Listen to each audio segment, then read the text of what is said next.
Hello and welcome to online schooling. मैं प्रिया मेहता और आज हम करने वाले हैं एनसीईआरटी ज्योग्राफी का चैप्टर 7 मानवीय पर्यावरण, बस्तियां, परिवहन एवं संचार। इंग्लिश में देखें तो human environment, settlement, transport and communication. जैसा कि चैप्टर के नाम से हम देख रहे हैं कि इसमें हम मानवीय पर्यावरण के बारे में पढ़ने वाले हैं।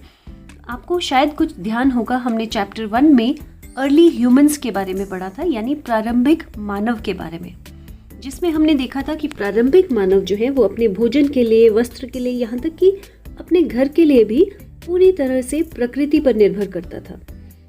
आपको याद होगा जो प्रारंभिक मानव है वो कहाँ रहता था? वो रहता था पेड़ों में और गुफाओं में, यानी ट्रीज और केव्स में रहता था। लेकिन जैसे जैसे समय के साथ साथ हर चीज़ का विकास होता है, हर चीज़ डेवलप होती है, वैसे ही प्रारंभिक मानव ने भी डेवलपमेंट की। धीरे धीरे उन्होंने खाद्य पदार्थ जो थे उनका उत्पादन शुरू कर दिया, घर बनाना शुरू कर दिया, यहाँ तक कि यातायात और संचार के बेहतर सुविधाओं को भी और ज़्यादा विकास करना उनका शुरू कर दिया। अब एक शब्द आपकी बुक में बार बार आएगा, वो है बस्तियाँ, यानी कि इंग्लिश में कहें तो सेटलमेंट्स। अब ये बस्तियाँ क्या हैं? जैसे आपको नाम से ही पता चल रहा होगा, बस्तियाँ वे स्थान हैं जहाँ पर लोग अपने लिए घर बनाते हैं। उन स्थानों को हम बस्तियों का नाम देते हैं। अब जैसे मैंने आपको बताया कि पुराने जो प्रारंभिक मनुष्य थे वो पहले वृक्षों पर, गुफाओं में इस तरह से वो अपना रहना, यानी कि निवास इस तरह से रहता था उनका, वो गुफाओं में या वृक्षों में रहते थे।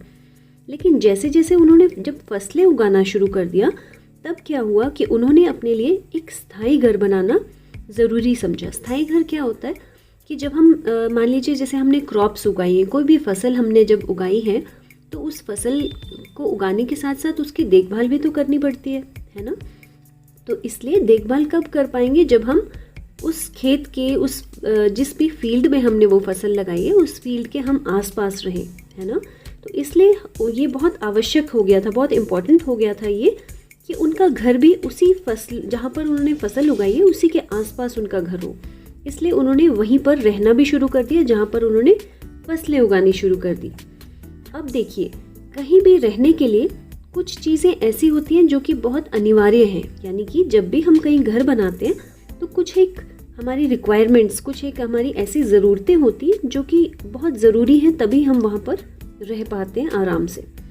अब ऐसी कौन सी चीज़ें हैं जो कि आराम से रहने के लिए हमें, यानी कि बसाव करने के लिए चाहिए? अब बसाव स्थान किसे हम कहेंगे? बसाव स्थान कहेंगे जहाँ पर बस्तियाँ बनाना संभव हो, यानी कि वे स्थान जहाँ पर घर या बस्तियाँ विकसित होती हैं उसे हम बसाव स्थान कहते हैं। इंग्लिश में कहें तो हम उसे साइट बोलते हैं, SITE, the place where buildings और settlements develop, that is called a site. अब देखिए, बसाव स्थान के लिए, यानी कि जहाँ पर हम बस्तियाँ बना सकते हैं, उनके लिए हमें क्या क्या चीज़ों की ज़रूरत पड़ती है? सबसे पहले तो ज़रूरत पड़ती है हमें अनुकूल जलवायु की, यानी कि फेवरेबल क्लाइमेट। वहाँ पर जलवायु अच्छी होनी चाहिए, जिसे हम आम भाषा में मौसम कह देते हैं, है ना? अच्छा मौसम होगा तो रहना और इजी हो जाता है। दूसरी चीज़ जल की उपलब्धता, यानी कि अवेलेबिलिटी ऑफ वाटर। जहाँ पर हम रहते हैं वहाँ पर पानी होना तो कितना आवश्यक है ना? तभी ह्यूमन जो रहना है वो तभी इजी रहता है, तभी आसानी से मानव रह पाता है जब आसपास में पानी हो। हर चीज़ के लिए हमें पानी की आवश्यकता पड़ती है। तीसरी चीज़ उपयुक्त भूमि, यानी कि सूटेबल लैंड। लैंड भी, भूमि भी जो है वो उपयुक्त होनी चाहिए ताकि वहाँ पर आसानी से रहा जा सके। और आखिरी चीज़, लेकिन बहुत ही इम्पॉर्टेंट चीज़, उपजाऊ मिट्टी, यानी कि फर्टाइल सॉइल। क्योंकि हम क्रॉप्स उगाने की बात कर रहे हैं, फसलें उगाने की बात कर रहे हैं, तो आपको पता है उपजाऊ मिट्टी में फसलें और अच्छी उगेंगी। अब आपको पता है जहाँ पर बस्तियों का विकास हो जाता है, यानी कि जहाँ पर लोग रहने लग जाते हैं, वहाँ पे 3 चीज़ों का विकास तो अपने आप हो जाता है। वो 3 चीज़ें कौन कौन सी हैं? वो है व्यापार, वाणिज्य और विनिर्माण, यानी कि ट्रेड, कॉमर्स और मैन्युफैक्चरिंग। यानी जब लोग रहने लग जाते हैं तो नेचुरली सी बात है, वहाँ पर व्यापार भी शुरू होगा, वहाँ पर वाणिज्य भी होगा और विनिर्माण भी होगा। लोग जो कुछ भी उगाते हैं उसे बेचेंगे भी, है ना? उसका व्यापार भी होगा और वहाँ पर मैन्युफैक्चरिंग भी होगी। उन क्रॉप से कई तरह के और प्रोडक्ट्स बनाए जाएंगे तो मैन्युफैक्चरिंग भी होगी। अब इस तरह से हमने देखा कि कैसे मानव की जो बस्तियां थी वो धीरे धीरे और बड़ी होती गई। आपको याद होगा हमने पिछले चैप्टर्स में सिंधु, टाइग्रिस, नील और होंगही नदियों के बारे में पढ़ा था और साथ ही देखा था कि उनके किनारे किस तरह से नई नई सभ्यताएं बस गई थी और साथ ही साथ विकसित भी हुई थी। अब इस चैप्टर में हमने बस्तियों के बारे में जब पढ़ा तो आपको मैं बताना चाहूँगी कि बस्तियाँ दो तरह की होती हैं। कौन कौन सी? पहली स्थायी और दूसरी अस्थायी। अब जैसा कि आप नाम से ही देख रहे हैं कि जो बस्तियाँ सिर्फ कुछ समय के लिए ही बनाई जाती हैं उन्हें हम अस्थायी बस्तियाँ कहेंगे, यानी कि दोज आर टेम्परेरी सेटलमेंट्स, यानी कि जो थोड़े से समय के लिए होती हैं। अस्थायी बस्तियां थोड़े से समय के लिए होती हैं। अब कभी आपने सोचा है ऐसा क्यों होता होगा? वो अस्थायी बस्तियां क्यों बनाते होंगे? वो इसलिए बनाते हैं क्योंकि घने जंगलों में रहना, गर्म और ठंडे रेगिस्तानों में रहना और पर्वतों की ऊंची ऊंची चोटियों पर रहना आपको पता है बहुत ईजी नहीं होता है, बहुत मुश्किल होता है ऐसी जगह पर रहना। इसीलिए ऐसी जगह पर जो लोग रहते हैं वो अस्थायी बस्तियां बनाते हैं। वो ज़्यादातर एक जगह से दूसरी जगह तक अपनी शिफ्टिंग करते रहते हैं। वे आखेट, संग्रह और स्थानांतरित कृषि को फॉलो करते हैं और साथ ही साथ ऋतु प्रवास करते हैं, यानी कि जब उनको मौसम लगता है कि अब रहने लायक नहीं है तो वो थोड़ी सी दूसरी जगह पर जाकर रहने लगते हैं। जबकि अगर आज की तारीख में हम देखें तो आज क्या है कि ज़्यादातर बस्तियां जो हैं वो स्थायी बस्तियां बन चुकी हैं, यानी कि लोगों ने अपने परमानेंट होम्स बना लिए, एक परमानेंट जगह बना ली है रहने के लिए। तो उसे हम कहते हैं स्थायी बस्ती, यानी कि परमानेंट सेटलमेंट। आपकी बुक में एक छोटी सी स्टोरी दी है और स्टोरीज तो आपको पता है बहुत इंटरेस्टिंग होती है ना? तो चलिए जल्दी सी इस स्टोरी को भी हम देख लेते हैं। मैरी नाम की एक लड़की थी जिसका जन्मदिन था। वो केक काटने के लिए अपने दोस्तों की वेट कर रही थी और एक अपनी खास दोस्त की वेट कर रही थी जिसका नाम था गुरप्रीत। अब जैसे ही गुरप्रीत पहुंचती है तो सब देखते हैं कि वो बहुत थकी हुई होती है, खांसती हाफती हुई पहुंचती है और जब पहुंचती है तो बताती है कि वो लेट इसलिए हो गई क्योंकि यातायात जाम था, यानी कि ट्रैफिक जैम था, इस वजह से वो लेट हो गई। अब मैरी की मम्मी बेचारी, उनको लगता है कि बेचारी गुरप्रीत इतना थक कर आती है, तो मैरी की मम्मी का नाम है मिसेस थॉमस। तो मिसेस थॉमस गुरप्रीत की पीठ को थपथपाती है और गहरी सांस भरकर कहती है कि ओह, हमारे शहर में तो बहुत प्रदूषण है, यानी कि हमारे टाउन में तो बहुत ज़्यादा पॉल्यूशन है, प्रदूषण। तो प्रसाद, जो कि एक गांव से ही अभी अभी बच्चा आया था, तो उसने पूछा शहरों में इतना प्रदूषण क्यों होता है और इतना ज़्यादा यातायात क्यों जाम होता है, यानी ट्रैफिक जैम क्यों होता है और पॉल्यूशन इतना ज़्यादा क्यों रहता है शहरों में? तो मैरी के पापा उसे बताते हैं, मिस्टर थॉमस, कि शहरों में जो आबादी है, यानी लोगों की जो संख्या है, जनसंख्या जो है शहरों में, वो बहुत ज़्यादा बढ़ती जा रही है। हर दिन नए से नए लोग आते जा रहे हैं और लोगों के साथ साथ वाहनों की भी संख्या धीरे धीरे बहुत ज़्यादा बढ़ रही है। अब मैरी पूछती है कि लोग शहर आते क्यों हैं, गांव में भी तो रह सकते हैं, फिर क्यों शहर आते हैं वो? तो उसकी मम्मी उसको बताती है कि नौकरी की तलाश में, साथ ही साथ बेहतर शिक्षा के लिए, यानी एजुकेशन फैसिलिटीज़, अच्छे स्कूल्स जो हैं वो शहरों में हैं, साथ ही साथ चिकित्सा सुविधाएं, यानी कि मेडिकल फैसिलिटीज़, जो अच्छे अच्छे अस्पताल हैं वो भी शहरों में हैं, इसीलिए लोग शहरों की तरफ भाग रहे हैं। तो मैरी ने कहा कि अगर इतनी ज़्यादा संख्या में लोग गांव से शहर आने लगेंगे तो सब लोग कहाँ रहेंगे?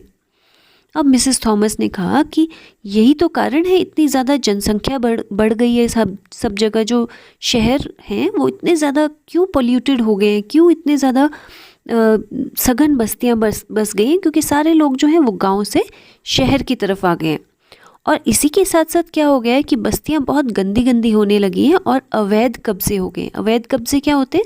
लोगों की अपनी ज़मीन नहीं है लेकिन उन्होंने गैर कानूनी रूप से अपने घर वहाँ पर बना दिए और बस्तियाँ पूरी तरह से बस चुकी हैं और बहुत ज़्यादा उन जगहों पर भीड़ भाड़ है और कुछ भी व्यवस्था नहीं है वहाँ पर, यानी कि कुछ भी सिस्टमैटिक ढंग से नहीं किया गया है क्योंकि वो अवैध कब्जे हैं। अब शहरों में तो आपको पता है कि जल की भी और विद्युत की भी, यानी लाइट और पानी की बहुत ज़्यादा समस्या है। तो प्रसाद कहता है कि हमारे जो गांव है उसमें बड़े बड़े सिनेमा घर तो नहीं थे और बहुत अच्छे स्कूल्स भी नहीं थे जितने अच्छे शहरों में होते हैं, और शहर जैसे अस्पताल भी नहीं थे। लेकिन एक चीज़ है जो हमारे गांव में शहरों से भी अच्छी थी, वो क्या चीज़ थी? वो थी खुली भूमि, यानी खुला।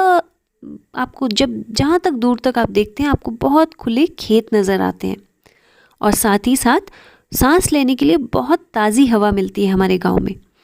वो कहता है कि जब उसके दादाजी बीमार थे तो उनको गांव से शहर लाना पड़ा अस्पताल के लिए, क्योंकि गांव में अस्पताल की उतनी अच्छी सुविधाएं नहीं थी। तो ये छोटी सी स्टोरी जो हमने अभी सुनी, इस स्टोरी से हमें क्या पता चलता है? इस स्टोरी से हमें पता चलता है दो तरह के विभिन्न बस्तियों के बारे में, यानी कि एक गांव की और दूसरी शहर की। ग्रामीण और शहरी बस्तियों के बारे में पता चलता है। अब देखिए, गांव हम सभी ने देखे हैं, है ना? गांव की जो बस्तियां होती हैं वहाँ पर लोग ज़्यादातर किस चीज़ पर निर्भर करते हैं? वो निर्भर करते हैं कृषि पर, मत्स्य पालन पर, वानिकी, दस्तकारी और पशुपालन पर। यानी कि गांव में लोग ज़्यादातर एग्रीकल्चर पे, फिशिंग पे, फॉरेस्ट्री पे, क्राफ्ट्स वर्क पे और ट्रेडिंग पे बहुत ज़्यादा डिपेंड करते हैं। उनका सोर्स ऑफ इनकम वहीं से आता है। साथ ही साथ हमने ये भी देखते हैं हम कि ग्रामीण जो बस्तियां होती हैं वो दोनों तरह की हो सकती हैं। वो सघन भी हो सकती है और प्राकीर्ण भी हो सकती है। सघन और प्राकीर्ण क्या हुआ? सघन मतलब बहुत पास पास जब घर रहते हैं उसे हम सघन बस्ती कहते हैं। और प्राकीर्ण बस्ती क्या होती है? जब हम देखते हैं कि गांव में जो घर हैं वो बहुत दूर दूर होते हैं। और जो ये प्राकीर्ण बस्तियां हैं वो ज़्यादातर आपको कहाँ देखने को मिलेंगी? जहाँ पर ऊंची ऊंची पहाड़ियों की चोटी पर घर बने होते हैं। तो वो ज़्यादातर आपको दिखेगा कि वहाँ पर बहुत ज़्यादा घर नहीं होते, थोड़े से ही घर आसपास में होते हैं, तो उसे हम प्राकीर्ण बस्ती कहेंगे। साथ ही साथ ऐसी बस्तियाँ और कहाँ हो सकती हैं? एक तो पहाड़ियों पर, दूसरा जंगलों में, और उसके अलावा अति विषम जलवायु वाले क्षेत्रों में। अति विषम जलवायु यानी कि जहाँ पर या तो बहुत ज़्यादा गर्मी होगी या फिर बहुत ज़्यादा ठंड होगी, जहाँ पर जलवायु जो है वो बहुत ज़्यादा लोगों के अनुकूल नहीं होती है, वहाँ पर बहुत कम घर पाए जाते हैं, तो उसे हम प्राकीर्ण बस्ती कहेंगे।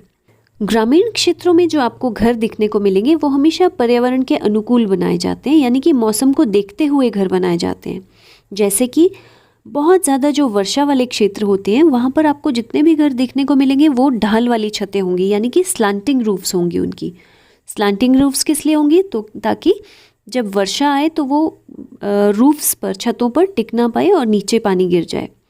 जिन स्थानों पर वर्षा जो है वो बहुत समय तक होती रहती है और जल जमा हो जाता है, वहाँ पर जो आपको घर देखने को मिलेंगे वो ऊंचे प्लेटफॉर्म या स्टिल्ट पर घर बनाए जाते हैं, जैसा कि आप पिक्चर में भी देख सकते हैं। यानी कि हल्का सा जो हाइट है वो घरों की बढ़ा दी जाती है और उसके ऊपर से फिर घर बनाना शुरू करते हैं। जो गर्म जलवायु, यानी कि जहाँ पर बहुत एक्सट्रीम हॉट क्लाइमेट होता है, बहुत गर्म जलवायु वाले जो क्षेत्र होते हैं वहाँ पर मिट्टी की मोटी दीवार वाले घर बनाए जाते हैं, और उससे क्या होता है? ठंडक रहती है घरों में। और उनकी जो छतें होती हैं वो घास फूस की बनी होती हैं, जिसकी वजह से ठंडक रहती है। मिट्टी और जो घास से बने घर होते हैं वो हमेशा ठंडे घर होते हैं।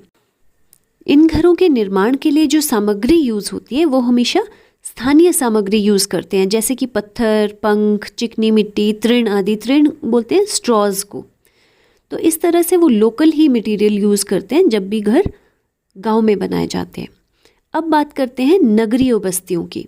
नगरीय बस्ती जिसे हम टाउन्स कहते हैं, यानी कि टाउन्स और सिटीज़। टाउन्स और सिटीज़ में क्या अंतर है? जो नगरीय बस्तियां हैं उसमें नगर छोटे और शहर जो हैं वो उनसे थोड़े बड़े बस्ती होती है, यानी कि towns are smaller and cities are larger urban settlements. तो ये आपको याद रखना है कि नगर छोटे और शहर उनसे भी बड़ी बस्तियां होती हैं। और जो नगरीय क्षेत्रों में लोग होते हैं वो निर्माण कार्यों में, व्यापार में और सेवा क्षेत्रों में कार्यरत होते हैं। तो आपके शहर के आसपास या आपके घर के आसपास कुछ ऐसे गांव, नगरों और शहर के नाम अगर आपको पता है तो जल्दी से कमेंट बॉक्स में लिखिए। इससे आगे की वीडियो हम नेक्स्ट पार्ट में कवर करेंगे। So see you very soon in the next video. Bye bye.